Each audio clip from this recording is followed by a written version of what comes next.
Hello guys, welcome back to our mini blog. Guys, আমরা বল্লা মন্দিরে পুজো দিতে এসেছি। প্রথমে আমরা হাতে পায়ে জল দিয়ে নিলাম, তারপর ফুল ভোগ সব বাজার করে নিয়ে টিকিট কাউন্টারের দিকে গেলাম। টিকিট কাউন্টারে টিকিট কেটে নিয়ে আমরা লাইন দেব, সেই জন্য চলে গেলাম। প্রচুর বড় লাইন, দেখো লাইনই শেষ হয় না, কোথায় গিয়ে দাঁড়াবো কিছুই বুঝতে পারছি না। তারপর আমরা লাইনে দাঁড়িয়ে গেলাম, আর দাঁড়িয়ে থাকতে থাকতে হাঁপিয়েও গেলাম, তাই আমরা দুজন বসেছিলাম। তারপর আমাদের মনে পড়লো, আরে আমাদের জুতোগুলো তো আছে, জুতোগুলো দেখতে গেলাম। দেখতে গিয়ে আমরা বসে থেকে আড্ডা মারছি, আর ওরা লাইনে দাঁড়িয়েছে। হঠাৎ মনে পড়লো কুটনি কাকিমাগুলো তো আমাদের লাইনে দাঁড়িয়ে আছে, আমাদেরকে যদি লাইনে না দাঁড়াতে দেয়, ওই জন্য লাইনে আবার চলে আসলাম। এসে প্রায় 3 ঘন্টা লাইনে দাঁড়িয়ে আছি।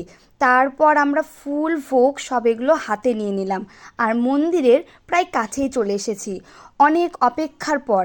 আর এই দিকে মন্দিরের সামনের দৃশ্যটা দেখো, এত সুন্দর, কতজন এসেছে। তারপর আমরা অনেক অপেক্ষা শেষে মন্দিরে প্রবেশ করলাম, মনটা একদম শান্তি হয়ে গেল।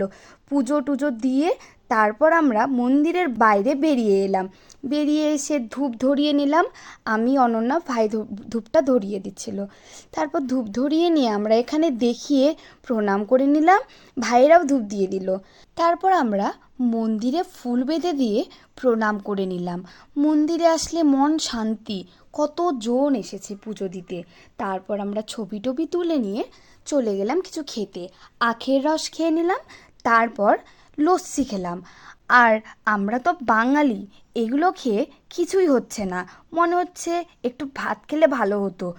পেট শান্তি তো জগৎ শান্তি, ওই কারণে ভাতটা আমরা খেয়ে নিলাম। খেয়ে টেয়ে আমরা রেল লাইনে চলে গেলাম। তারপরে দেখছি আরে ট্রেনও চলে আসলো। তারপরে ট্রেনটা দেখে কিছু আমরা ফটো ভিডিও তুলে নিলাম।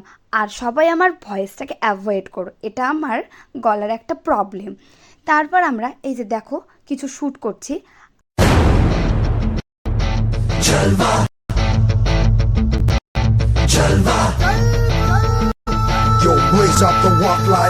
তোমাদের সঙ্গে দেখা হচ্ছে নেক্সট কোনো ভিডিওতে। টাটা।